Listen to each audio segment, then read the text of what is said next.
Hola chiquillas y chiquillos, vamos a comenzar con una nueva clase de lengua y literatura. Hoy vamos a recordar y conocer las estrategias de comprensión lectora. Vamos a ver las habilidades de comprensión lectora. La comprensión lectora es un proceso complejo que surge de la interacción entre el lector y el texto. En ella intervienen diversas habilidades que permiten desarrollar eficazmente la comprensión. ¿Cuáles son esas habilidades? Está identificar, que es reconocer información, elementos, conceptos, procedimientos de orden textual, lingüístico o literarios presentes en el texto.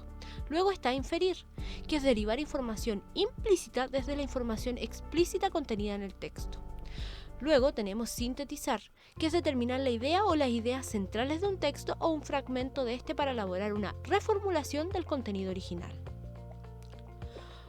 Luego está relacionar, que es establecer conexiones entre dos o más partes de un texto. Y para finalizar tenemos interpretar, que es determinar la función o finalidad de un elemento textual para atribuirle un sentido de lectura coherente con el contexto del texto leído. Técnicas o recursos que resultan útiles para apoyar las estrategias de lectura. Primero, destacar. Resalta ciertos datos que no requieren interpretación, por ejemplo, fechas, nombres y títulos. Subrayar. Marca con una línea las ideas consideradas como las más importantes. Anotar al margen. Escribe al lado del texto la síntesis o resumen de algún aspecto importante. Cada anotación corresponde al párrafo frente al que se encuentra. Realizar preguntas-respuestas. Contesta preguntas que sintetizan aspectos relevantes del texto, como por ejemplo, ¿quién habla? ¿De qué o quién se habla? ¿Qué intención tiene? ¿Qué aspectos del tema trata? Etcétera. Esquematizar contenidos. Expresa gráficamente el texto por medio de dibujos, símbolos, gráficos o esquemas relacionando sus contenidos principales. Esta técnica se utiliza después de la lectura del texto completo. Alto. Es preciso tener en cuenta que el uso de estas técnicas es selectivo. Abusar de ellas invalidará los beneficios que puedan dar, porque por ejemplo, un texto que está todo rayado es lo mismo que un texto sin marcas. O puede ser peor, ya que las rayas dificultarán la lectura.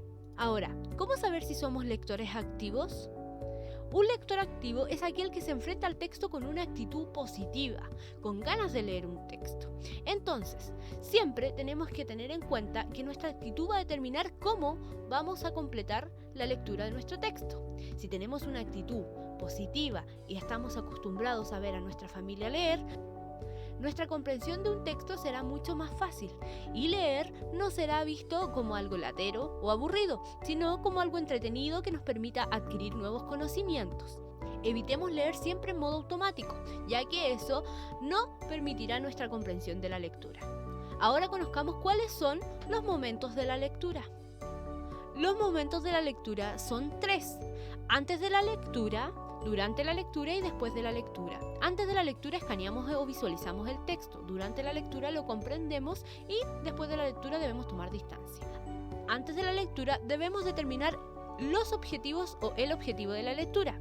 Entonces hacemos preguntas como ¿de qué se trata esta historia? Leemos el título y ocupamos la habilidad de sintetizar, evaluar e identificar. Visualicemos la forma en la que se organiza el texto. Durante la lectura, acá vamos a comprender el texto. Técnicas que resultan útiles son imaginar lo que estoy leyendo, preguntarse de qué o quién me habla el texto, cuál es la idea principal del texto, etc. Después de la lectura, acá debemos tomar distancia. Una técnica clave es siempre volver al texto. Acá debes evaluar si has determinado correctamente el tipo de texto y su propósito. Técnicas para responder las preguntas sobre el texto. Cuando te topes con pruebas donde aparezcan alternativas, como las pruebas estandarizadas, debes utilizar las siguientes técnicas para responder mejor. Técnica número 1. La clave siempre es volver al texto. Entonces, si tienes alguna duda, vuelve al texto para rastrear cuál de las alternativas es la más precisa y rigurosa respecto a lo que se expresa en él. No olvides leer bien el texto, los enunciados de las preguntas y cada alternativa. Si por ejemplo tienes alguna duda, tapa las alternativas y lee solo la pregunta. Así será más fácil volver al texto por la respuesta correcta. Utiliza el descarte como método. Los distractores, opciones incorrectas, muchas veces son muy generales, muy específicos o contienen una sola palabra que no corresponde exactamente al sentido del texto. Y eso ha sido todo por hoy, chiquillos. Espero que estén muy bien, cuídense mucho.